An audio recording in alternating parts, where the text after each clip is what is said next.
Prontinho, boa noite novamente. Sejam todos bem-vindos ao webinar Locação em Pauta. Agradeço a presença de cada um. Agradeço Dani e Paulo por terem aceito novamente dividirmos aí sobre esse assunto que é tão importante no nosso dia a dia aí da locação de imóveis, que são os aspectos jurídicos da inadimplência, cobrança e desocupação do imóvel, porque para quem não acompanhou lá no evento presencial que a gente fez, acabou que o tempo foi muito corrido e a gente não teve a oportunidade de abrir para perguntas para quem estava participando, e aí veio essa demanda para a gente estar fazendo mesmo uma em forma de bate-papo aí. A ideia, igual eu falei com a Dani e com o Paulo, seria a gente pincelar um pouquinho sobre o assunto, igual a gente tinha dividido o tema, e aí a gente abre para perguntas, para todo mundo interagir, quem quiser aí acrescentar com algum caso mesmo prático, ou tiver alguma dúvida, a gente fica à disposição. Não é isso, pessoal? E então, e dando início aí ao tema, a questão da inadimplência. A inadimplência, a gente sabe que quando eu falei da inadimplência, eu gosto muito de tocar no assunto do contrato de locação. A gente tem a lei aí 8.245 de 91, e, e aí essa lei que é a lei que vai tratar da locação de imóveis urbanos, ela até fala que ela não obriga que o contrato tenha que ser escrito. Ele permite que o contrato possa ser verbal, no caso de locação, mas eu gosto sempre de frisar que, em toda oportunidade que tiver que ser feita uma locação, faça um contrato por escrito, porque é ali que vai documentar mesmo, as partes vão poder combinar ali entre elas tudo sobre a locação e resguardar as duas partes. Deixa eu só ver quem está com. Deve ter se assustado com essa movimentação toda.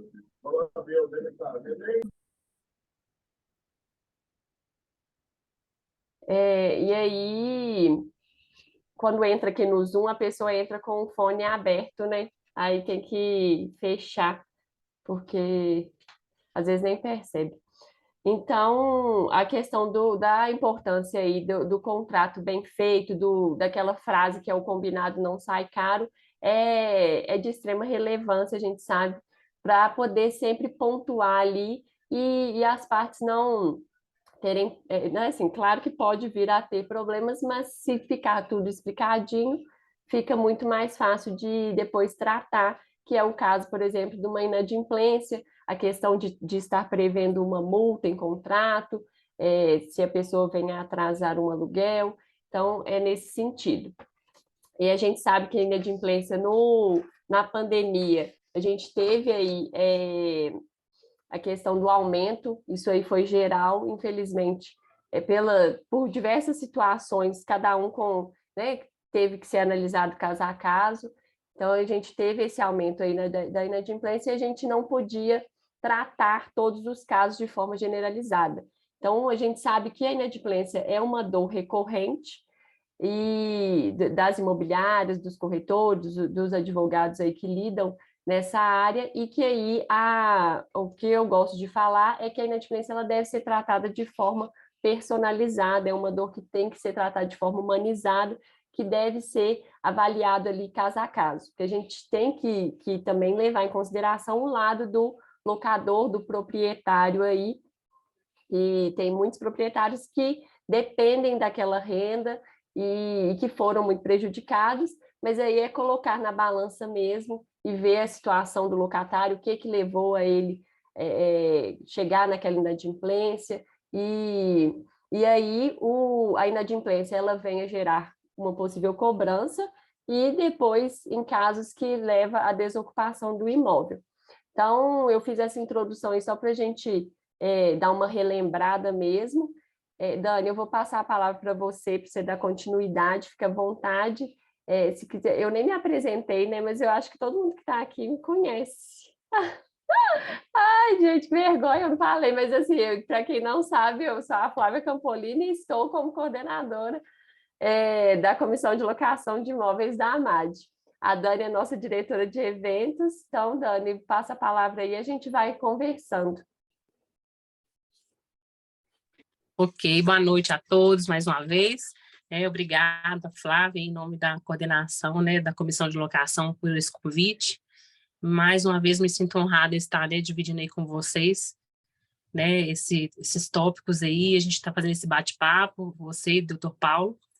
E com relação à questão da cobrança, a gente, só para pincelar, a gente tinha falado no dia sobre a importância da cobrança, de primeiro enviar um e-mail avisando do dia do vencimento, depois, passado o dia do vencimento, 3 dias, que realmente é o dia de compensação que a gente aguarda, enviar um e-mail para a pessoa ou um contato via WhatsApp perguntando se houve o pagamento, para enviar o comprovante. Não conseguiu, a gente já entra na tratativa, de entrar em contato, ligar, lembrando sempre de, igual você falou, até um pouco da educação, de ser amistoso, porque lembrando que a gente quer receber, os aluguéis que estão em atraso. Então, sempre tentar usar da empatia, de colocar no lugar do outro, estar sempre munido das informações, quando for ligar, olhar o histórico daquele inadimplente, para saber se ele já atrasou outra vez, e até mesmo você poder refutar alguns possíveis argumentos, que às vezes a gente sabe que acontece de justificativa, para ficar inadimplente. Então, se é uma pessoa que é recorrente ou não, então, se você se prepara, olhando o histórico daquele inadimplente, você já sabe como lidar quando você vai tratar com a cobrança.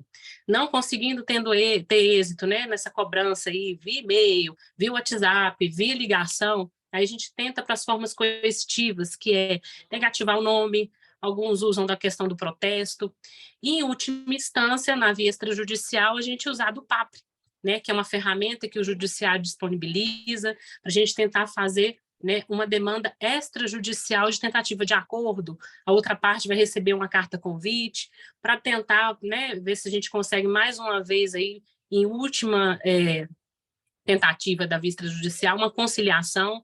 Às vezes a pessoa recebe aquela carta convite ali, com o emblema ali, do tribunal, então ele já fica ali, às vezes, receoso, achando que já vai ser despejado. Então, isso, querendo ou não, ajuda, facilita para a gente conseguir um acordo e até mesmo colocar as partes ali presentes, porque olhando uma para outra, às vezes houve um lado do outro e assim a gente consegue fazer um acordo. Então, essa é a parte aí da cobrança, que foram as que a gente passei de forma bem rápida aqui, para não perder muito tempo, que a gente tenta fazer extrajudicialmente o recebimento. E aí nós vamos depois para a parte da desocupação, que é com o Dr. Paulo, que eu vou passar agora a palavra para ele.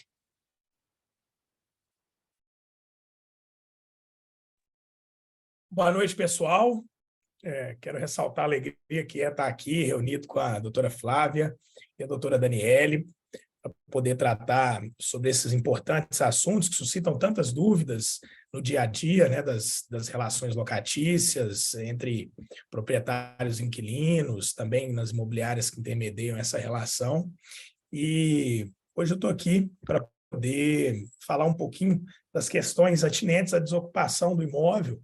E aí, basicamente, a gente tratar aqui sobre a ação de despejo, uma parte que é um pouco mais técnica, mais jurídica mesmo, e aí as hipóteses para o cabimento da liminar, que é o que é tão buscado, tanto pela própria lei, que tentou prever, quando foi modificada em 91, mecanismos mais céleres da desocupação, quanto também o que é necessário para alcançar essas hipóteses, e alguns outros aspectos práticos, como a possibilidade, ou melhor, a viabilidade da acumulação da cobrança com o despejo, a utilização de um expediente jurídico, que é o acordo, para poder fazer um atalho na ação de despejo e alcançar mais rapidamente a desocupação do imóvel, mesmo que a gente saiba que esse acordo vai ser descumprido.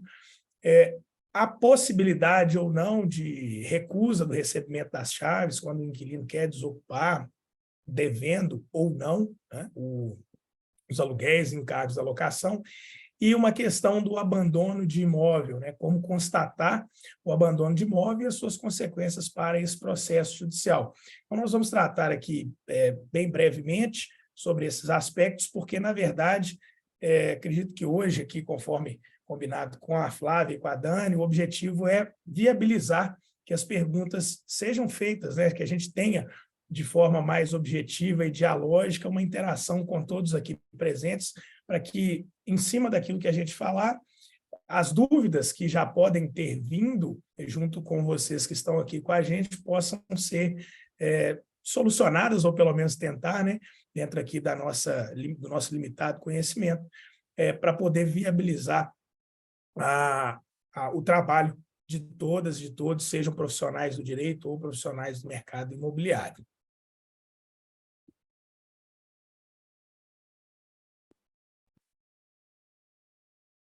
Perfeito, Paulo. Muito obrigada. Obrigada, Dani. E aí, pessoal, a ideia aqui é abrir mesmo, se alguém quiser mandar pelo chat ou abrir o áudio aí para poder falar. Né, se alguém quiser levantar a mão, aí eu vou falando aqui, né? Quem que for ler por ordem mesmo. E aí a gente vai abrindo para debate. Eu estou com um caso também que eu quero trazer aqui para saber como é que vocês enxergam, qual que é a opinião de vocês. Então, vamos lá. Quem que quer puxar isso aí?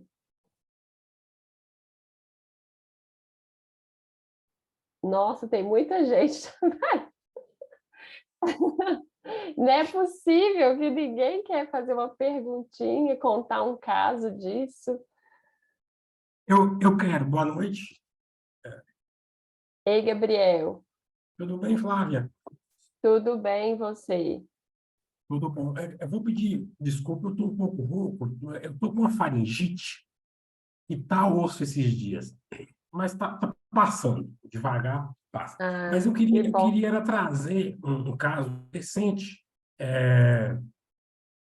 Eu queria era trazer um caso recente que eu tive, que saiu decisão semana retrasada. Eu estava em Uberlândia, naqueles dias da conferência. O julgamento, se não me engano, foi dia 15. Saiu o acordo no começo da semana passada. Uma ação de despejo, que eu estou pelo locatário inadimplente, tá? E ela é uma ação mais antiga e é uma ação bem complicada, sabe? Não é assim, uma ação simples de não pagar. Envolve massa falida, envolve contrato entre falidos e outras empresas, enfim, ela tem uma situação bem mais complicada. E nessa ação não houve despejo no curso do processo. O despejo foi determinado na sentença, houve recurso, não houve caução e o feito tramitou, o despejo ocorreria, aí já iria ocorrer no trânsito em julgado, né?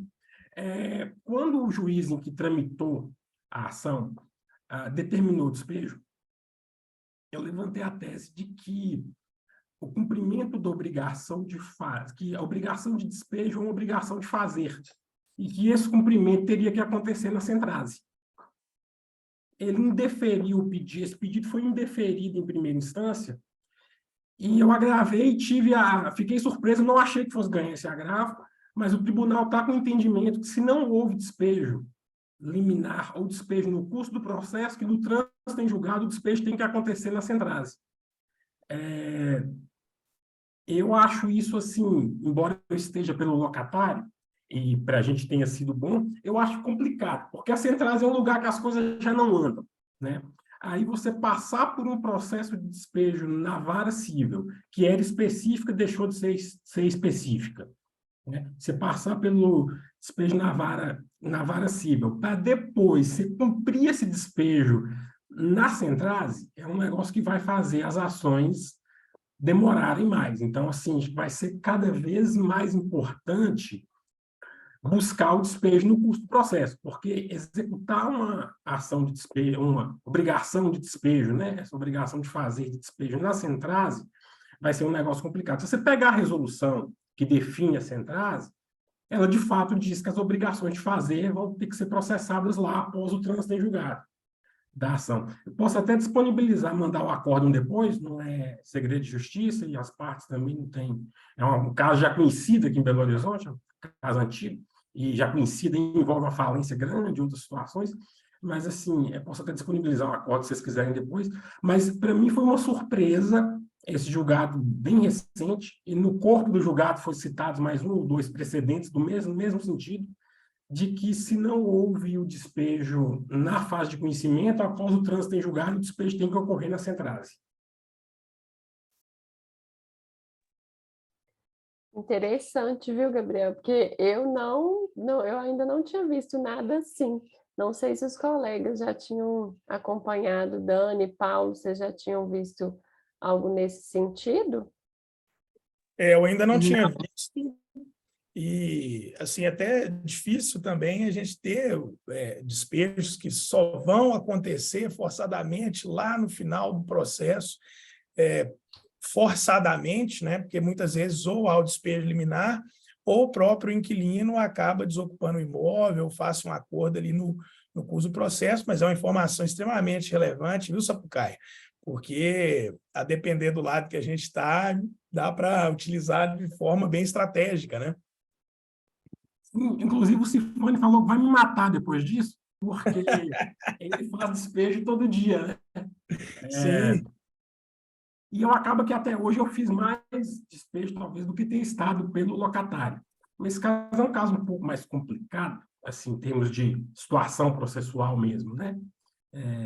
Mas, assim, é uma situação que me pareceu extremamente interessante, porque eu também não esperava que isso fosse acontecer. É, É mas, interessante. dependendo do lado que se esteja, realmente é algo que pode ser interessante, em termos de estratégia processual ou até de negociação, né? Nesse caso específico, a gente sempre quis fazer uma composição e isso está sendo usado agora na mesa de negociação. Sim. E uma locação que deve ser comercial também, né? Sim, comercial. Gabriel, eu acho super válido se você puder compartilhar com a gente lá no grupo depois, por favor, porque aí todo mundo, né, tendo acesso para poder, quem sabe, Beleza, certo? mano.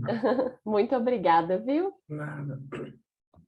Acho que o Fernando, Fernando até levantou a mão, né? O Fernando. Fernando levantou a mão. Fernando, está com a palavra.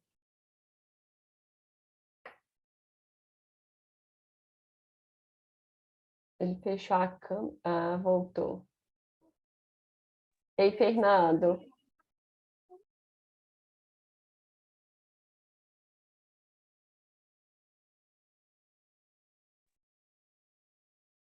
Tudo bem, Fernando? Doutora Flávia Campolina, doutora Daniela Azevedo, doutor Paulo Enon, é um prazer participar desse evento. É uma continuidade do evento, né, que nós tivemos, um evento presencial, que todos nós participamos no auditório do IBMEC, e vou confessar que tenho muito orgulho de ter feito a sugestão para a gente fazer essa migração do evento para o ambiente virtual, né, doutora Daniela Azevedo? A gente, num contato via WhatsApp, eu fiz exatamente essa sugestão, que a gente fizesse uma continuidade do evento, para que exatamente tivesse a oportunidade de a gente trocar ideias, né? Um ambiente que não foi possível no ambiente presencial, no auditório do IBMEC, em virtude do tempo, né?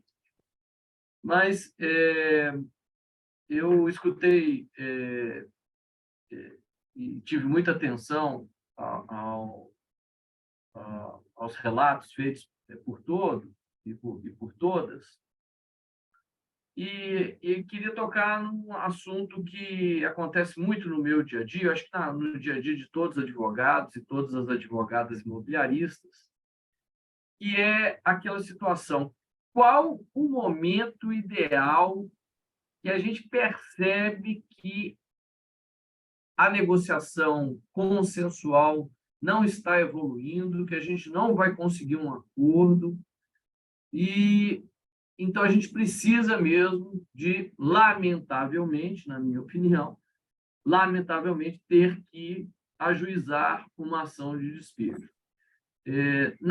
No meu entendimento, não existe uma fórmula mágica aplicável em todos os casos, né? A gente não pode estabelecer um cronograma, 2 meses, 3 meses de de inadimplência, por exemplo, mas acho que a gente consegue perceber, e gostei muito da abordagem, outra vez, né, pela doutora Daniele Azevedo, já tive a oportunidade de elogiar a abordagem que foi feita também no evento presencial, mas, novamente, doutora Daniele Azevedo, parabéns pela abordagem, no sentido de que a pessoa que vai fazer a cobrança precisa de ter uma perspicácia nessa abordagem da pessoa, né, para entender o momento ali, né, da negociação. Então, parece que a sugestão é ter uma espécie de um feeling, né, como se diz, um clique. Vai ter uma hora que esse clique acontece, né? Eu queria instigar esse debate, né, e ter a opinião dos colegas, quando que os advogados e as advogadas precisam de ter esse clique, perceber que, infelizmente, a negociação não está evoluindo. A gente sabe que muitos inquilinos, e talvez até estão sendo orientados por pessoas, na minha opinião, inescrupulosas, né? Pessoas que não são dignas de confiança, mas alguns inquilinos, infelizmente, são orientados por pessoas para ir enrolando o assunto, né? Não resolvendo o assunto. Então, a gente precisa de ter esse clique, né? Qual seria a dica dos colegas para que a gente tenha essa perspicácia? Porque a gente não quer, evidentemente, o acúmulo de dívida, né? O que vai ser enfrentado exatamente no processo, na ação de despejo. Enfim, eu acho que era esse o tipo de abordagem que eu acho que seria interessante da gente tentar repassar. Volto a dizer, não existe uma fórmula mágica, no meu entendimento, mas eu acho que seria interessante a gente passar para os colegas advogados e advogadas. Muito obrigado pela oportunidade de participar nesse evento virtual.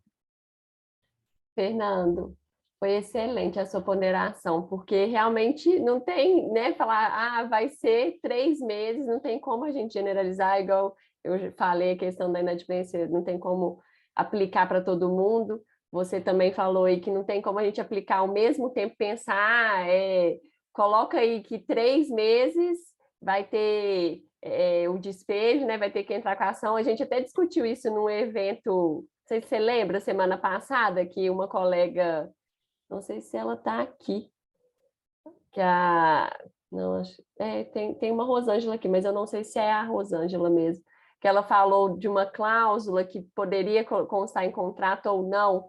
Lembra que aplicaria multa com tantos meses de inadimplência e a pessoa iria desocupar. Então, algo nesse sentido. Então, assim, realmente é muito difícil, é o feeling mesmo, e eu acho que é caso a caso, assim, analisar, aquele locatário, ele está enrolando demais, tá? Por exemplo, fala, tal dia vou pagar, chega tal dia ele não acerta, fica só jogando para frente, postergando aquela situação, e, por outro lado, o proprietário, o locador ali fica cobrando, fica querendo, né, um retorno mesmo, algo bem concreto, e quando você vê que já não está dando efeito, não está fazendo mais efeito, aí eu acho que já tem que partir para o judicial mesmo, né? Infelizmente, eu também tento evitar ao máximo isso aí, que eu sou do perfil mesmo que tenta mediar ao máximo, conciliar, ir pelo lado de resolver isso judicialmente. Mas quando não tem jeito, que você sente que o negócio não está andando, está enrolando demais, a gente tem que acionar o judiciário. Dani e Paulo, vocês querem pontuar com relação a isso, complementar aí alguma observação? Bom, professor Fernando, boa noite, tudo bem? Uma alegria poder compartilhar aqui desse espaço virtual com o senhor. E, na verdade, assim, eu costumo utilizar o recurso da ação de despejo em tramitação até como um dos elementos de negociação. A gente precisa ter um feeling mesmo de quando a negociação não vai evoluir. é aquele locatário que fala que vai ver, que vai dar um retorno, que está olhando, que faz uma contraproposta, que demora para responder. A gente acaba percebendo, assim, com a prática, que aquilo ali não vai evoluir. E, às vezes, isso já chega para a gente, ou da imobiliária, ou do próprio proprietário, com alguns indícios, né? Olha, esse fulano, ele já vem dando problema, ele atrasa muito, aí, de repente, na hora que aperta, ele vai e aparece com dinheiro e paga, ou, tá me pagando uma parte, tá pagando parcial, ou já estamos negociando com ele aqui há 2 meses e não chegamos a lugar nenhum, então estamos te passando aqui para você fazer uma última tentativa, e quando chega dessa forma aqui para mim, fala, olha, já estamos tentando aqui há 1 mês, há 2 meses, e não evoluiu, então estamos te passando. Essa informação eu guardo, e aí o tempo de negociação é mais curto, porque já tem um histórico, né? E aí talvez o próprio inquilino pede, então manda para o advogado, que eu vou negociar com ele, na tentativa de trocar de negociador e ganhar mais tempo, né? Então a gente precisa ter esse feeling, mas muitas vezes eu ajuizo a ação dizendo, olha, se você não me der uma resposta até tal dia, infelizmente a gente vai ter que ajuizar a ação, essa ação vai correr, e quando o inquilino recebe lá a citação na casa dele, ou, né, no estabelecimento comercial, muitas vezes a figura muda de jeito, né? Às vezes já começa a, de fato, tomar um rumo mais sério, né? Mas é lógico que não tem como ter uma fórmula padronizada. A gente precisa estar atento a esses sinais da negociação para a gente já perceber se vai evoluir ou se não vai. E aí a gente acaba tendo que judicializar, muitas vezes não com a intenção de que o judiciário resolva, mas que a pressão de uma ação que existe ou de uma decisão liminar que se consegue sirva para motivar a desocupação do imóvel até a negociação da dívida e a manutenção do vínculo locatício. Perfeito, Paulo. E eu lembrei aqui, Paulo, que você disse lá no dia do evento uma dica tão fantástica que eu acho que você poderia falar dela de novo, dando, né, fazendo um gancho já disso, que é quando aproveita e faz o acordo e já coloca a cláusula, que se não cumprir, já vai e desocupa o imóvel. Você podia falar, exatamente, relembrar isso para a gente, que assim, eu achei isso fantástico. Basicamente, quando a gente sabe que o acordo ele vai ser descumprido, a gente está pensando, sabe não, né? A gente tem a expectativa de que ele não vai ser cumprido, a gente às vezes até propõe ao locatário, olha, então vamos firmar que você precisa de quanto tempo para desocupar? Ele, eu preciso de 60 dias, 90 dias. Beleza, então vamos fazer um acordo aqui, um acordo que muitas vezes é só para desocupação, porque assim como aqui no escritório eu separo a cobrança do despejo, e eu deixo, no mais das vezes, para fazer a cobrança após o imóvel estar desocupado, porque aí a gente consegue consolidar a dívida como um todo, né? Ali a gente consegue apurar todos os débitos de aluguel, dos demais encargos locatícios e até dos reparos que tem que ser feito no imóvel, né? E de vistoria final e tudo, para transformar tudo num grande débito que já está consolidado, não vai ficar dependendo, né, de mais um mês ou de apuração em vistoria final. A gente já parte ali para, então, um acordo para desocupação. E, muitas vezes, até aceita o prazo, porque, às vezes, o proprietário não quer. Não, ele quer ficar mais 60 dias, mais ou menos. Não vou fazer esse acordo de jeito nenhum. E a gente explica para o proprietário que, se a gente fizer esse acordo e ele for descumprido, a gente já consegue, com base no próprio acordo, em que a gente coloca que o locatário concorda com a expedição imediata do mandado de despejo, caso seja descumprido o prazo, porque ou a gente fica esse prazo todo tentando negociar com o inquilino para que ele saia, e muitas vezes você vai passar mesmo desse prazo, desses 30, desses 60, desses 90 dias que seja, para fazer um acordo que vai ser descumprido.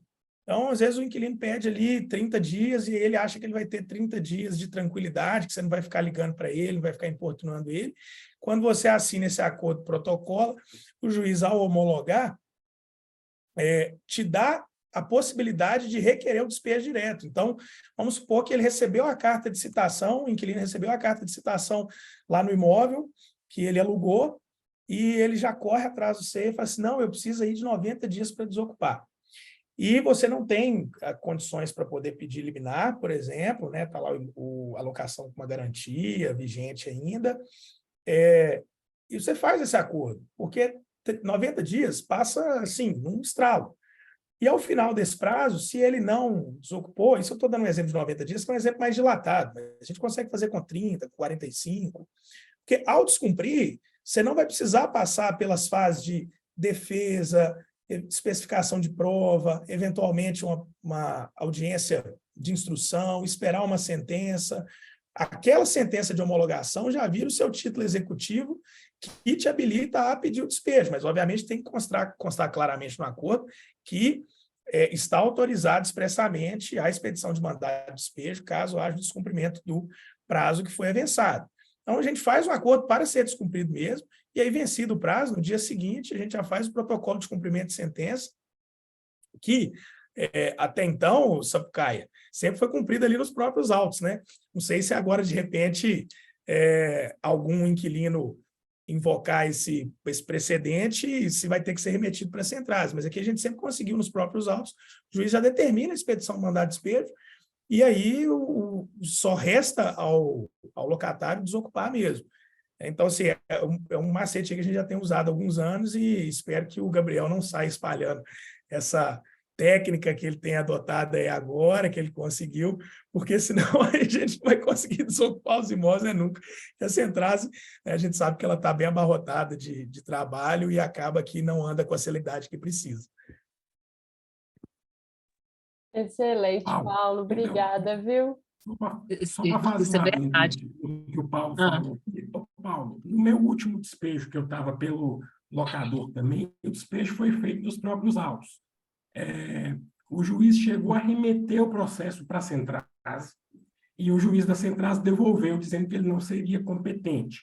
Agora, a parte contrária também não recorreu. Então, assim, nesse caso, meu juiz de primeira instância indeferiu, disse que o despejo aconteceria nos próprios autos, e o tribunal falou que teria que ser na Centrasa. Então, assim, o meu último despejo também foi, que eu estava pelo locador, o despejo também foi pelo locatário. Desculpa, também foi nos próprios autos. E ninguém levou para o tribunal essa tese de que teria que mudar de secretaria. Mas eu não vou espalhar, não, isso é segredo nosso. Por favor.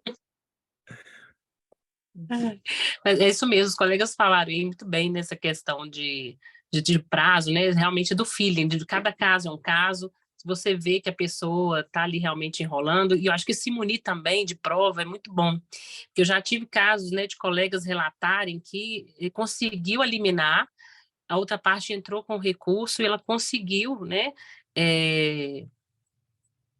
o pedido de deferimento para não cumprir o despejo, justamente porque ela não tinha prova de que ela notificou a locatária para tentar fazer acordo. Então, assim, infelizmente, a gente está tendo agora cada decisão que nos surpreende, né? É lógico que está inadimplente, você tem que pagar, não pagou, despejo, a lei é clara. Mas a gente tem também juízes que, infelizmente, estão inovando, né? E inovando de forma que prejudica o locador, que às vezes está ali, né? Precisa daquele valor, está numa dificuldade para receber, ou né, impõe que tem que ter o calção. Né? Eu tive um caso agora de um despejo, nesse caso não estava desprovido de garantia, a gente conseguiu eliminar. Mas né, eu posso ser surpreendida a qualquer momento com recurso, porque ainda está dentro do prazo, né, da outra parte para ganhar tempo. Então, assim, a gente tenta se munir de todas as formas, né? Eu junto prova de conversa no WhatsApp, no e-mail, para justamente comprovar para o juiz de que a gente tentou de todas as formas realmente, né, receber amigavelmente. E essa pessoa, né, ficou inerte e quis usar de artimanhas para ganhar tempo. E a gente sabe que, olha, isso é uma política minha, tá? Se a pessoa está inadimplente, eu aconselho a gente fazer o pagamento. Mas isso é algo assim que é princípio meu. Já teve casos de pessoas me procurarem e falar, Daniela, o que você pode fazer para a gente demorar o máximo para eu sair do imóvel? Eu não faço, sabe? Então, assim, eu falo, você está devendo? Vamos fazer acordo. Né? Toma vergonha na cara, vamos pagar. Não é assim. Né? Eu não fico promovendo a pessoa a agir de forma, né, desonesta com o outro. Mas é claro que existe cada caso. Né? Caso de uma empresa, por exemplo, que tem várias situações em jogo, a gente tem que analisar. Mas eu parto assim, desse princípio, sabe? E eu acho assim, que seria muito bom tá? E não vejo que é uma visão minha romântica, não, tá, gente? É questão de princípio mesmo. Acho que seria muito bom se os colegas, né, não falo aqui, mas os colegas no geral mesmo também tivessem esse tipo de conduta, né, de chegar e falar para a pessoa, olha, você está devendo, vamos tentar negociar. E não a gente usar a legislação como brechas ali, né, para poder ficar ludibriando, sabe? Então, assim, as coisas já estão tão complicadas, a gente já vê, né, infelizmente aí, os nossos políticos e várias situações de pessoas agindo de forma tão desonesta. Então, para que a gente vai também ser uma pessoa que vai fomentar esse tipo de atitude, né? Então, assim, fica algo também que eu compartilhei com vocês, porque eu acho que é importante, né, a gente também combater esse tipo de atitude, né? É claro que cada caso é um caso. Já peguei situações de uma pessoa que estava realmente numa situação bem assim lastimável, com um filho, né, um homem, um pai de família, que ele ficou sozinho, na verdade, era pai solteiro, criando um filho que tinha problemas, né, mentais. Então, assim, eu acho que cada caso é um caso, sim, a pessoa estava com dificuldade, mas a gente sempre tenta partir para a situação de, olha, tá errado? Vamos tentar ver se a gente consegue uma outra pessoa para você ficar na casa um momento, tentar, né, ver se a gente negocia isso aí, mas não né, de promover isso. E quanto à questão, né, do que o Fernando falou, de qual o tempo, né, realmente, cada pessoa vai entender pelo histórico se é uma pessoa que está com uma situação atípica ou se é uma pessoa que realmente ela quer ganhar tempo. E a gente está tendo hoje muito problema, gente, não sei vocês, das imobiliárias que eu assessoro, de estelionatário, sabe? De passar, eu falei até no evento uma situação, né, que a pessoa alugou um imóvel, pegou o documento de outras pessoas, ele conseguiu ali fazer a aprovação de seguro-fiança e ainda vendeu o imóvel. Ainda teve uma pessoa que caiu na pegadinha né, ela deu um sinal ali de 20 e poucos mil, nem lembro se foi 20 ou 30 mil, e infelizmente teve o dissabor de depois ter que sair do imóvel e agora está tentando reaver esse sinal que ela deu, né? Mas assim, a gente precisa também ajudar, né? É uma parceria, né? As seguradoras. Eu acho que não é simplesmente a gente pegar também as fichas e jogar para a seguradora analisar. A gente também tem que fazer ali um pente fino na imobiliária, né? Que seja o corretor aí, que é o público que a gente está conversando, e dar uma analisada também, porque, infelizmente, se a gente não faz uma boa análise, né, pré-contratual, que é essa parte de pegar a ficha, analisar o histórico, a pessoa que está vindo, não, evitar alugar para a pessoa que não vai morar no imóvel, porque isso aí já é um sinal também que você vai ter problema de inadimplência, né? Então, assim, isso, se a gente não tem esses cuidados, infelizmente a gente vai ter problema durante a locação, e para depois o jurídico conseguir, né, receber ou fazer um tipo de acordo, ou até mesmo numa demanda judicial conseguir o despejo, fica muito mais difícil. Então, assim, eu penso que esses cuidados também é importante a gente ter, né? Não sei o que os colegas pensam a respeito. Excelente, Dani. Rapidinho, Alana, o seu áudio abriu. Você está querendo falar alguma coisa? Porque eu não estou conseguindo te mutar aqui.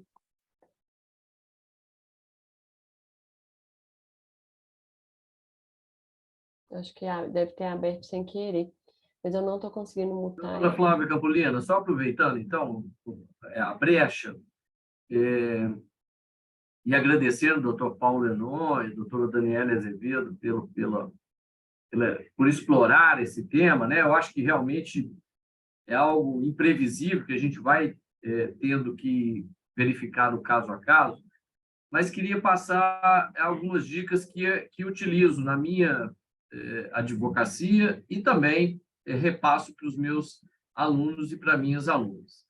Vou falar de uma forma muito didática, talvez por vivência de professor, mas a minha didática seria o seguinte: inquilino é igual criança, no sentido que, da mesma forma que as crianças precisam ser educadas, o inquilino também precisa de ter uma espécie de indicação do que pode e o que não pode. Sendo que, se ele fizer algo que pode, ele vai ser premiado, elogiado e vai poder continuar, então, usufruindo do imóvel. Mas, se ele fizer o que não pode, ele precisa de ser castigado da mesma forma que uma criança. E da mesma forma que uma criança, o inquilino também, na minha opinião, ele deve ter chances, né? Uma chance, duas chances, mas na hora que inteira 3 chances ou 4 chances, aí a gente vai verificar no caso a caso, é hora de tomar uma providência enérgica contra esse inquilino. Então, na minha opinião, queria também obter a aprovação, né, dos colegas, costumo orientar o seguinte: toda vez que for fazer uma cobrança, é fundamental fazer de uma forma muito gentil, não é nada radical, não é nada agressivo, né? Mas fazer de uma forma gentil uma demonstração para o inquilino que, no caso dele não cumprir aquilo que ele mesmo está prometendo, vai ter uma repercussão. Falando em outras palavras, a gente vai apresentar uma ameaça para o inquilino. Então, fazendo aqui um caso, né? Uma espécie de teatro de um caso que está acontecendo. Numa abordagem de um inquilino, o inquilino fala, por exemplo, na próxima semana eu vou fazer o pagamento. É muito comum isso, né? A tal da sexta-feira e a tal da próxima semana, a gente enfrenta todo dia, toda hora. Nesse momento, na minha opinião, dependendo do caso, né, se não for possível, vai ser negada essa possibilidade de extensão do prazo para pagamento e vai ser apresentada, então, a repercussão respectiva, talvez um ajuizamento da ação de despejo. Mas, sendo possível, né, então vamos abordar o inquilino dessa forma. Ok, então vamos aguardar até a sexta-feira. Só que não sendo feito o pagamento na sexta-feira, nós vamos ter, por exemplo, aí vai depender do caso específico, mas vamos supor que a garantia locatícia seja o tradicional fiador, né? Então, vai passar para o inquilino: olha, não sendo feito pagamento até a sexta-feira, nós vamos, então, fazer a cobrança perante os fiadores. Ou vamos fazer a negativação no SPC Serasa, ou vamos fazer o ajuizamento da ação de despejo. Enfim, na minha opinião, é sempre fundamental colocar um limite, e o que eu estou denominando de ameaça, só numa linguagem, volto a dizer, didática, né? E no caso do inquilino não cumprir aquilo que ele mesmo que ele mesmo prometeu, ele não cumprindo, é fundamental que a gente cumpra a ameaça. Porque senão o inquilino, igual criança, ele vai achar que a gente está brincando. Então eu posso fazer promessas e não cumprir as promessas e não acontece nada. Então, muito cuidado, né, advogados e advogadas. Quando você, por exemplo, estabelece um prazo para o inquilino para que ele faça um pagamento sob pena de registro no SPC Serasa, por exemplo, ou de acionar a garantia locatícia, ou de ajuizamento da ação de despejo. No caso do inquilino não cumprir aquele pacto que foi feito nesse momento, é fundamental a gente efetivamente adotar aquela providência que tinha sido ameaçada, porque senão o inquilino ele fica da mesma forma que uma criança, ele fica muito confortável e vai repetindo as inadimplências, acumulando dívidas e vai ocasionando uma dramática situação que já foi abordada pela doutora Daniela Azevedo. E, para finalizar, acho que estou participando muito, vou parar de ficar interrompendo toda hora, pessoal, mas, doutor Paulo Tenon, adorei a ideia, né? Já tinha visto a apresentação presencial no auditório do IBMEC, né? Chamar o inquilino para o acordo, estabelecer ali exatamente mais ou menos o que a gente está falando, né? Que, olha, não cumprido o acordo, vai ter uma consequência, já está assinado, já vai estar praticamente decretado o despejo, né? A gente parte para um cumprimento de sentença. Mas queria aproveitar, doutor Paulo Tenon, desculpa novamente invadir a sua dica, mas porque cada caso é um caso, mas o caso que queria apresentar a dica é o seguinte: acontece muito, né? Locação de imóvel, normalmente residencial, e a garantia locatícia é o tradicional fiador, e normalmente 2 fiadores, sendo que 2 fiadores casados, então são 4 fiadores, né? 2 fiadores e 2 cônjuges, 4 pessoas. E nós, então, no ajuizamento da ação de despejo, a gente vai direcionar, no caso de optar pela acumulação do despejo e cobrança, né? O que não está sendo muito recomendável, até um tema para a gente conversar, né? É recomendável fazer acumulação do despejo e cobrança, mas vamos supor que optou-se pela acumulação, despejo e cobrança. Recording in progress. Nós vamos ter, então, que direcionar a ação de despejo contra 5 pessoas nesse exemplo, né? E vamos supor que o inquilino, né, doutor Paulo Lenon, ele foi citado pelo oficial de justiça e ele, então, às vezes, né, apavorado naquela situação, procura a gente querendo um acordo.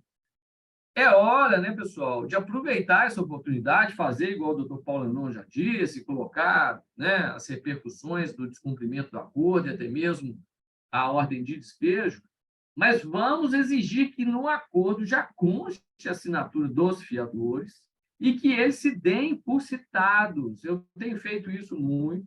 Isso a gente adianta o processo. Várias etapas processuais, aquela situação de endereços antigos, né? Os fiadores estão residindo atualmente em outros endereços. Então, essa dica também funciona muito, né? Antecipar etapas processuais quando, dependendo da situação, for possível. Enfim, são essas outras 2 contribuições da minha parte. Agradeço novamente a oportunidade da participação e prometo não ficar interrompendo toda hora. Obrigado. Perfeito, Fernando. Você é nosso professor, não tem nada que pedir desculpa, não.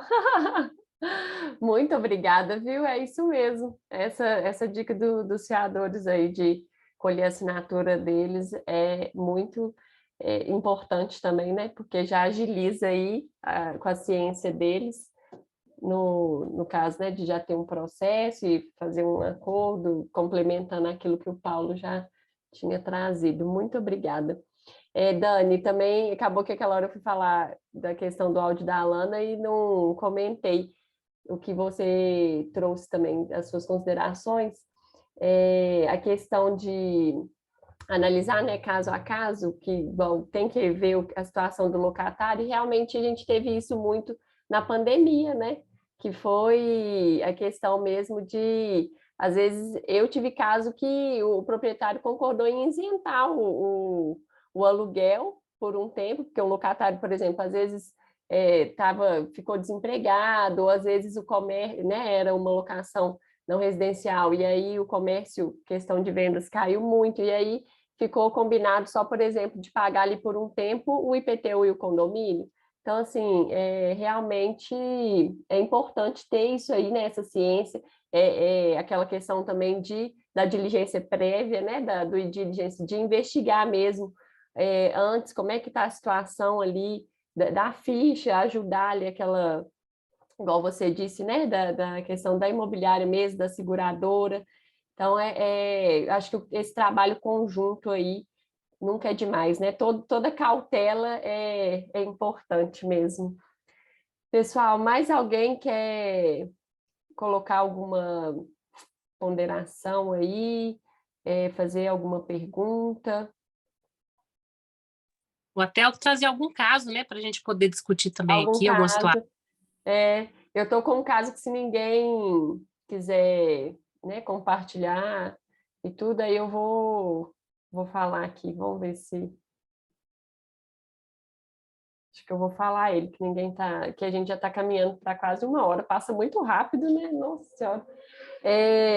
Olha só, eu não atuei nesse caso, mas é um caso que, assim, eu queria saber o que é o entendimento de vocês. Foi uma locação residencial, aquele caso que a locatária, ela simplesmente ficou enrolando para pagar, e acumulou muitos meses, teve que entrar com a ação de despejo, só que aí, e cobrança, na época, eu não lembro se acumulou na mesma ação, agora eu não sei, Mas o que aconteceu? Ela simplesmente abandonou o imóvel, que é um caso até que a Dani trouxe algo parecido, né, Dani, lá no painel. Aí a locatória ela abandonou o imóvel e aí teve que ter oficial, né, para poder abrir. E aí ela deixou todos os bens dela dentro do imóvel. Era uma locação que não era com mobília. E aí teve que listar tudo e o proprietário ficou como depositário desses bens. Só que a questão que eu queria deixar aqui para a gente discutir. Aí ela simplesmente sumiu, ela já mudou de estado e tudo. E aí, como que fica essa questão do depositário, o proprietário como depositário, por quanto tempo e como resolver uma situação nesse caso, entendeu? Que ela simplesmente desapareceu do mapa, como se diz. Quem quer falar? Flávia, eu tive um caso recente. Diga, Gabriel. Eu tive um caso recente em que os bens ficaram, né? O meu cliente ficou como depositário, recebeu o imóvel de volta, ficou como depositário. Relatamos aquela situação para o juiz, e ele intimou o inquilino, né? O inquilino que foi despejado, na pessoa do advogado, para retirar os bens no prazo X, não retirando, estava autorizado o descarte. E justamente você explica, não posso fazer com que o proprietário fique eternamente responsável por bens do inquilino, né? Ele já não pagou e a retirada seria, os bens dele seriam de responsabilidade dele, e que se ele não fizesse isso no prazo que foi determinado pelo juízo, que estaria autorizado o descarte. E agora, outra situação interessante, pegando isso que você viu, que o oficial de justiça me falou, semana passada. Nós fomos cumprir o mandato de avaliação, e aí, como tinha ordem de arrombamento, tinha oficial companheiro. Então, naquela espera ali, na negociação com a pessoa, para abrir sem precisar chamar a polícia, quero chamar a polícia, pedir para arrombar a sua porta, nós só vamos avaliar, ninguém vai tirar nada daí. Então, nessa conversa, nesse meio tempo, né, enquanto o cara pensa lá o que ele faz, se ligou para alguém, enfim, os oficiais de justiça estavam comentando que teve um caso recente aqui em que a pessoa que estava sendo responsável, estava recebendo o imóvel de volta, não quis ficar como depositária, que tinha um advogado à parte e uma pessoa da uma das partes era representada pela Defensoria Pública, e que a oficial acabou cumprindo a diligência sem deixar o depositário dos bens. E aí eles estão comentando que é um cara que eles acharam que, na época, falaram aquela coisa típica do brasileiro, não vai dar nada, não. E que esse caso está dando um procedimento na corregedoria, porque se não tinha depositário, a diligência tinha que ser suspensa e alguém tinha que ficar responsável por aqueles bens. Então, assim, uma situação mais deles aí, que imagino que isso vá repercutir entre eles e ninguém mais vai querer, vai fazer de novo. Mas que a oficial responsável e o oficial companheiro, né, porque o despejo normalmente é cumprido com o oficial companheiro, estão respondendo na corregedoria por essa negligência de fazer o despejo sem um depositário dos bens, não ter arrolado corretamente aqueles bens no alvo de depósito e deixado alguém como depositário. Entendi. Nossa, mas eles foram muito corajosos nesse caso aí, porque aí ficou como, né, assim, a questão dos bens, que como eles não nomearam um depositário. Não colocaram nada, e aí diz que, não sei se a parte ou a defensora, que era advogada de uma, estava representando uma das partes, tirou fotos, filmou aqueles documentos, né, e anexou ao processo, dizendo que tinha sido feito o despejo sem depositário. Entendi. E então... o juiz remeteu para a corregedoria, que abriu o procedimento. Nossa, entendi. Aí é como se o proprietário pudesse fazer o que ele quisesse, tipo assim, com os bens. E o que acho que acaba sendo pior, que eu vivi recentemente aqui na reintegração de posse, que é quando não tem uma descrição clara do que ficou. Sim, com certeza, é importantíssimo. Sim, com certeza. Não, essa Depois ele descrição paga é... as partes, eu tenho que devolver. Uhum, com certeza. E aí o primeiro caso que você falou que foi pedido, né, um prazo aí para o juiz, aí ele deferiu e aí a pessoa chegou a... Aí, no caso, o locador ficou com os bens ou o advogado do locatário buscou os bens, o Gabriel? Então, como o imóvel já foi alugado para outro, eu não sei se ele buscou. Eu sei que no prazo que ele tinha para buscar, ele não buscou. A pessoa que está lá agora é um cara muito cordato, e como ele tem espaço no imóvel, ele não quis descartar os imóveis, os bens naquele prazo. Ele falou, pô, tem autorização, mas não vou jogar os negócios fora. Eu vou Uhum, deixar aqui mais um tempo para ver se ele busca.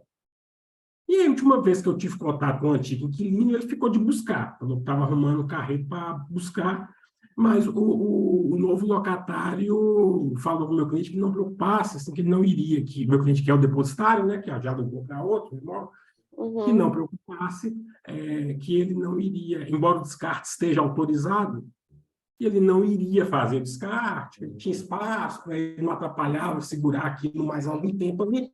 E o outro falou que estava sem condição de contratar o carreto. Aí ele falou, eu vou dar um Entendi. tempo, vou esperar um pouco aqui, mas assim, judicialmente ficou autorizado o descarte. Entendi. Porque é complicado, porque o tempo vai passando, né? E aí, beleza, vai ficar por quanto tempo aí? Os bens podem se deteriorando. E uma outra opção que eu tinha pensado é se, por exemplo, se vocês concordam de como tem cobrança, porque ficaram aluguéis em aberto, se poderia abater nesses bens que ficaram, entendeu? Vocês acham que seria uma forma? Eu fiz, Flávia, os casos que você está falando hoje eu vivi recentemente. Eu fiz um acordo recente desse tipo. Estavam ficando algumas coisas, tipo, o inquilino tinha trocado extintor de incêndio, tinha colocado câmera de segurança, essas coisas. No momento de cumprir o despejo,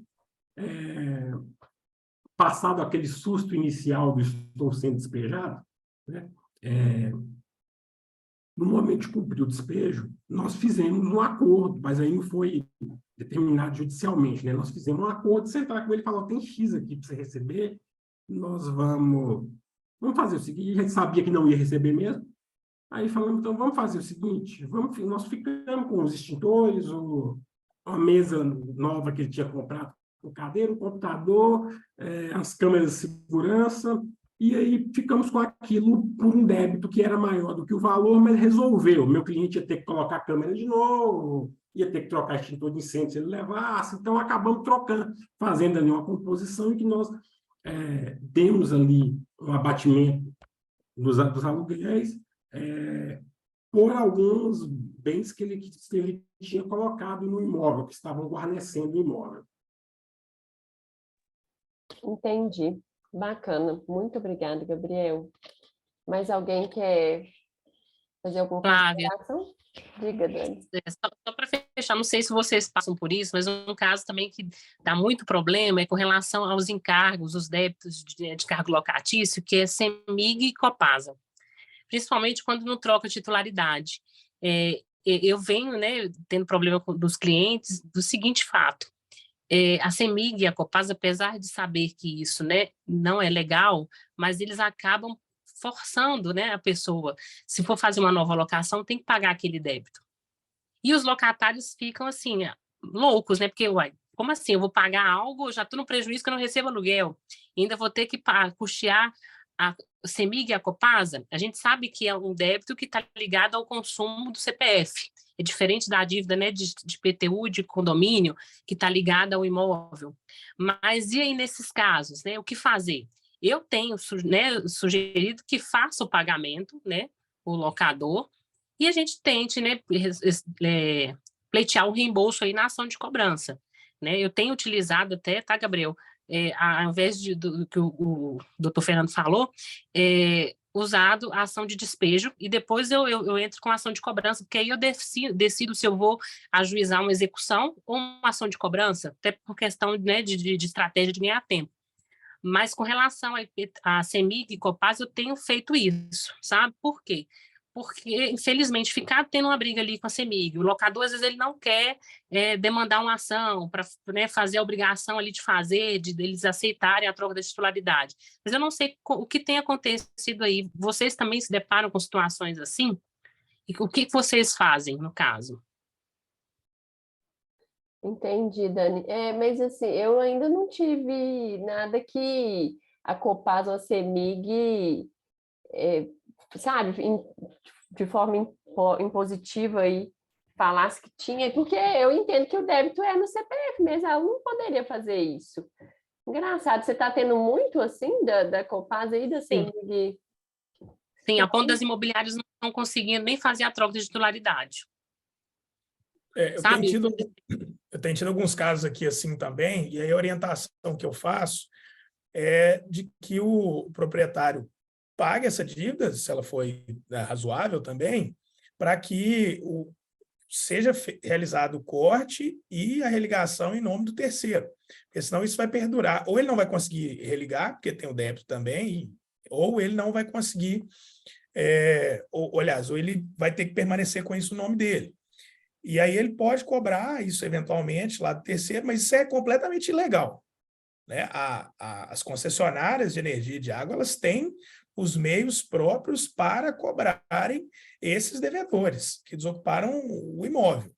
E isso precisa ser, assim, na verdade, as imobiliárias até, algumas me relataram essa dificuldade, outras até conseguiram, até por meio de conversa com o pessoal da CEMIG, a CEMIG que faz mais isso, pelo menos que é o que eu tenho visto aqui. Mas isso é completamente ilegal. A depender da condição, caberia uma ação para poder, a obrigação de fazer, né? Desligar a luz, gerar o débito em nome daquele CPF, que aí sim, quando ele quiser religar em algum outro imóvel, ele não vai conseguir, aí normal, tudo bem, mas que aquele imóvel fique liberado, porque a dívida de energia, né, de fatura de consumo em geral, água, ela é pessoal, né? Ela não acompanha o imóvel como a dívida de condomínio. Então, acontece, para mim é completamente ilícito e providências podem ser tomadas, sim. Vamos supor, por exemplo, um galpão, né, que a gente tem aí dívida de energia da casa aí dos milhares e milhares de reais. Caberia, sim, e acho que seria até viável uma ação exatamente para poder desvincular e obrigar a CEMIG, por exemplo, a fazer a ligação de energia. Mas, assim, né, é uma forma indireta de cobrança, né? Porque eles pensam, tá vendo? Se ele quiser usar o imóvel, ele vai ter que pagar. E acaba pagando. E hoje mesmo eu recebi uma consulta dessa. Paulo, deixou uma dívida aqui no nome do meu pai, aí não transferiu antes, né? Aí era coisa pequena. O que eu faço? Falei, olha, você vai ter que cobrar dele. E para não sujar o nome do seu pai, você vai ter que pagar.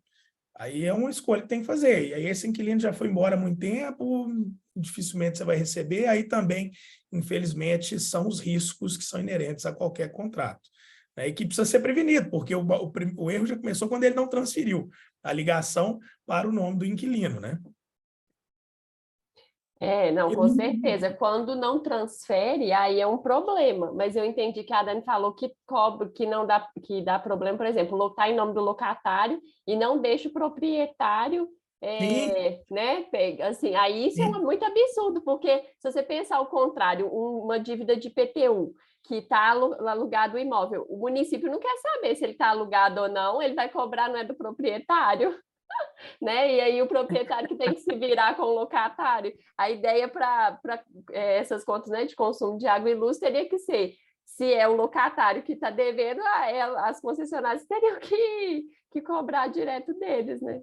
Mas também não transfere a responsabilidade, né, de cobrar para outra pessoa, né? Eu já vi problemas assim que eu já acompanhei, no sentido de o proprietário comer mosca mesmo, não fica de cima para o locatário transferir, e aí dá problema, que aí vai gerando débito ali em nome do proprietário, né? Quando vai ver, aí isso é complicado.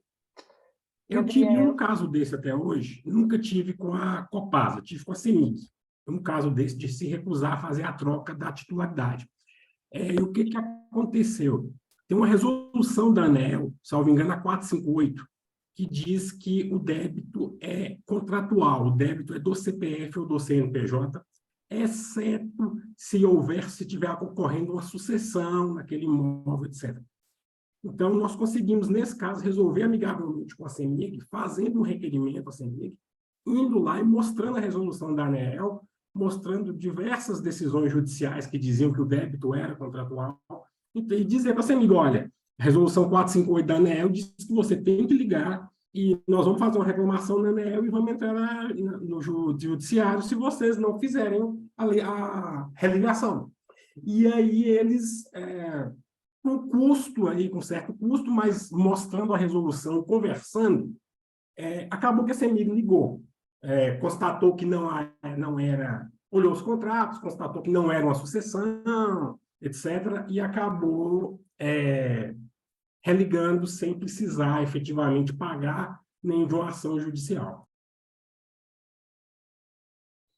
Agora, só acho que a gente deve estar encaminhando para o final, mas eu queria só fazer uma ponderação dessa questão que foi mencionada aqui dos móveis que são deixados pelo inquilino, né? Não foram muitas as oportunidades em que isso aconteceu, em que móveis... Assim, quando a gente também entra num imóvel, a gente precisa avaliar se aqueles móveis que foram deixados ali, eles, de fato, têm algum interesse para o inquilino, né? Às vezes a gente entra no imóvel e aí tem lá um móvel ou dois que já estão assim com uma aparência mais velha, desgastada, que estão ali, claramente foram deixados para trás, né? Mas nas oportunidades em que os inquilinos deixaram móveis, que você entra no imóvel e fala assim, não, pô, isso aqui tem valor e não está abandonado.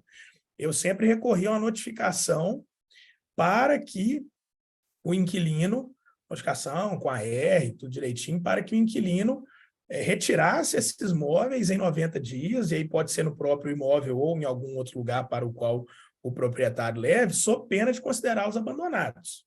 E aí, assim, tem alguns julgados, Brasil afora, que entendem que se o inquilino é notificado, e num prazo razoável se mantém inerte, ele, de fato, abandonou, né? Para quê? Para que o proprietário se resguarde de dizer, olha, eu não dei a destinação que eu quis da minha cabeça, como alguns querem fazer. Hoje mesmo a imobiliária me procurou dizendo que um proprietário tinha entrado no imóvel que estava alugado, que ele sabia que o inquilino era alemão e tinha voltado para a Alemanha, que ele não estava lá. Falei, gente, isso não pode. Falou, não, está tudo mobiliado, o que eu faço? Falei, não, tem que fazer um contato com esse cara, porque se ele não deu notícia nenhuma, às vezes ele foi passar umas férias, ver a família, não sei. Mas quando, sim, se constata que o imóvel foi abandonado, seja por uma questão de que já tem um débito, já tem uma ação tramitando, etc., se a gente consegue notificar e dar ciência para que esse inquilino busque esses móveis num prazo, eu sempre usei o prazo de 90 dias, né? Mas não está na lei, aí sim a gente considera abandonado, tem como fazer a defesa disso em juízo. E aí eu mencionei aqui alguns julgados que tem aí Brasil afora, mas eu mesmo também nunca tive problema com essa situação.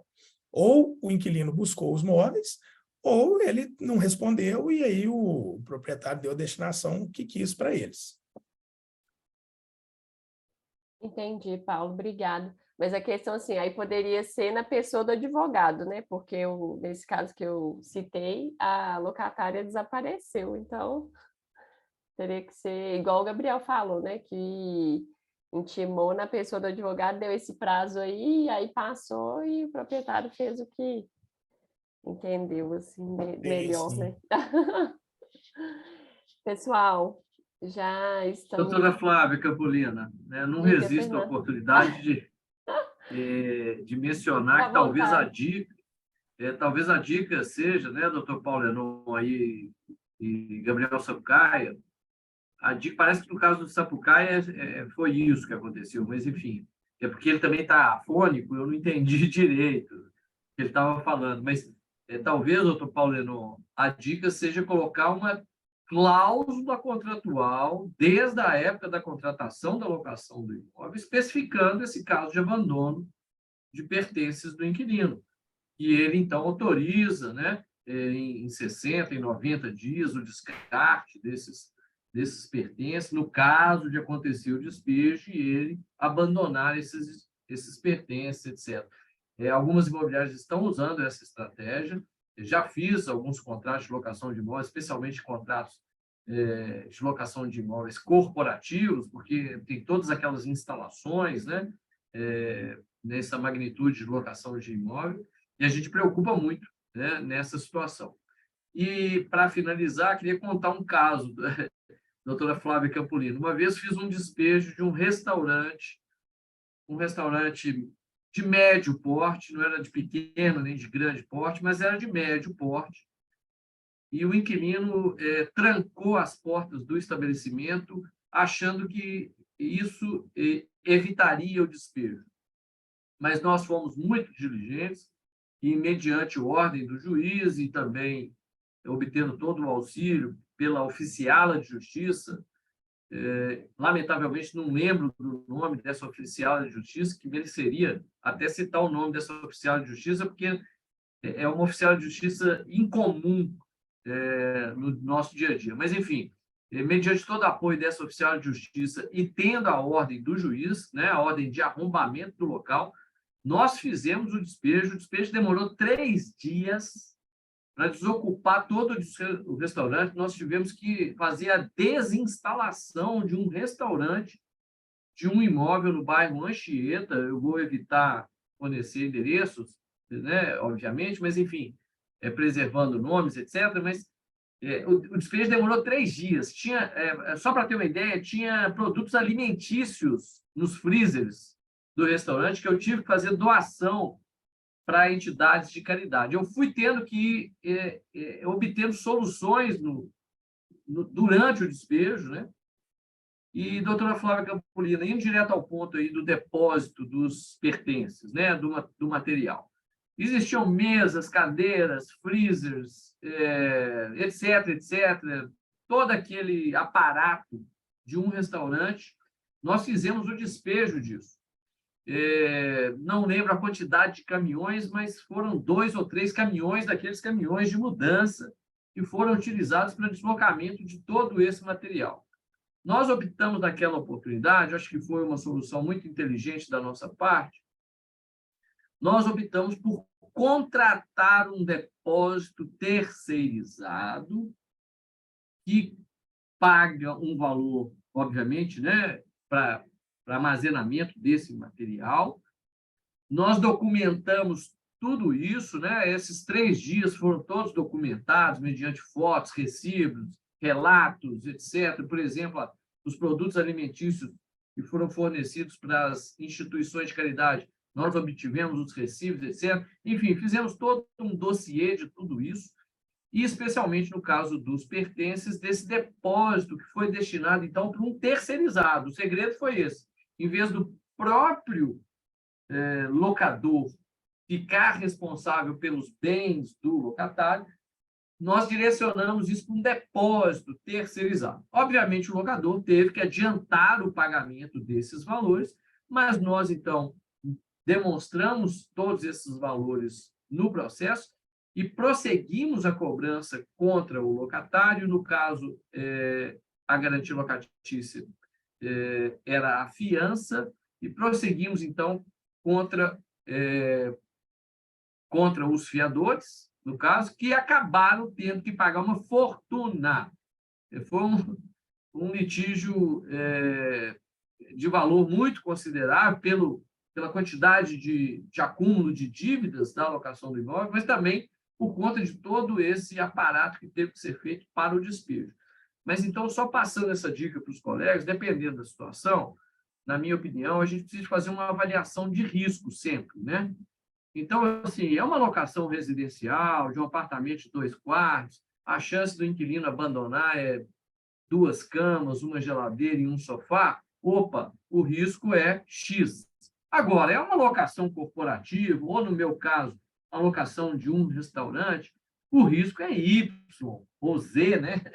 Então, vamos adotar as providências pertinentes, tentando sempre evitar a atribuição de uma responsabilidade para o proprietário do imóvel. Então, a dica que eu queria repassar, que funcionou nesse caso, é atribuir para um depósito terceirizado. Obviamente, vai ter um dispêndio, né, de uma despesa da contratação desse depósito, mas que, na sequência, a gente busca o ressarcimento no próprio processo.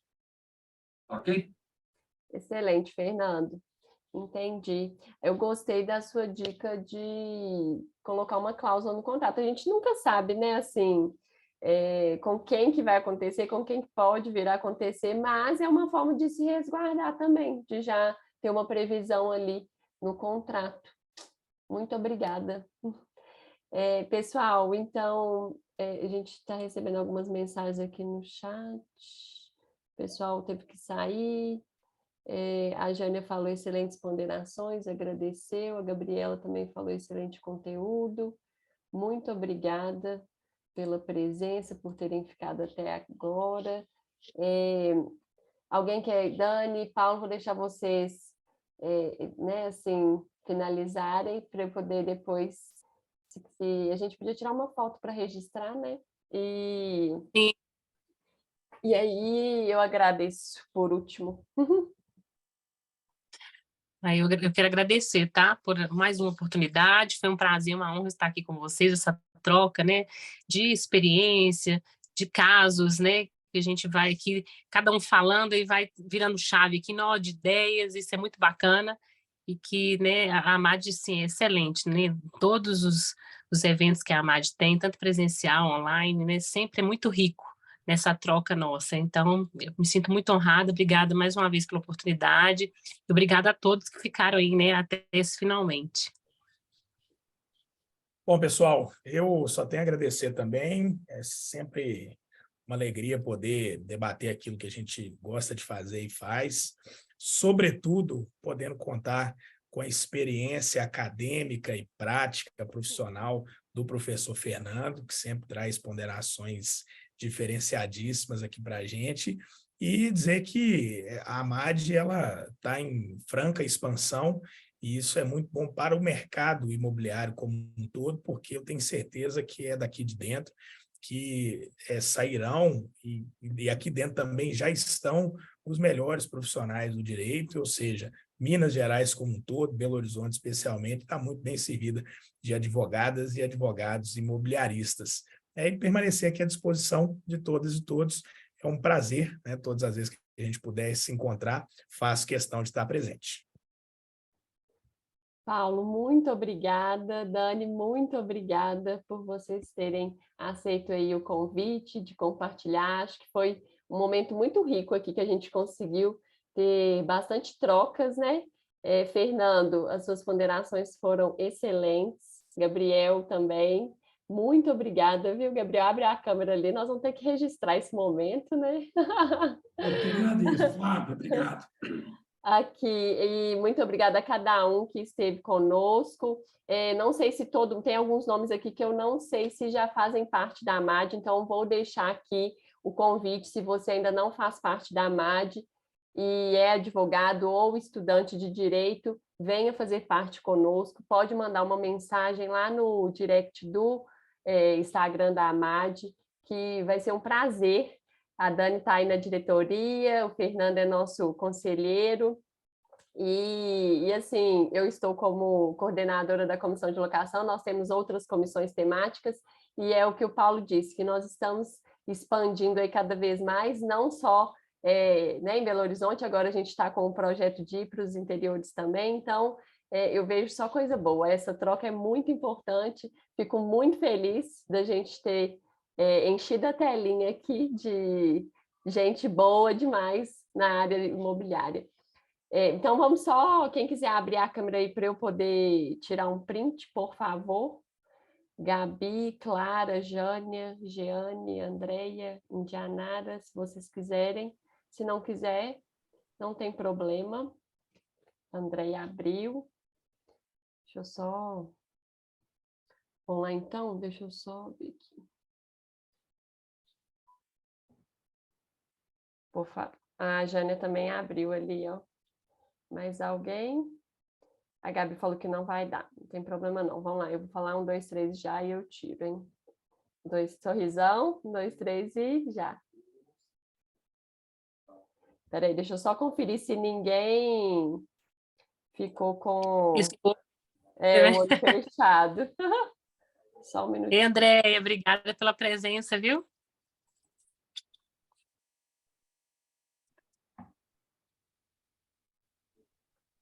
Ficou ótimo, pessoal. Deu para registrar aí. Então, muito obrigada. Até a próxima e uma ótima noite, resto de semana para todos, viu?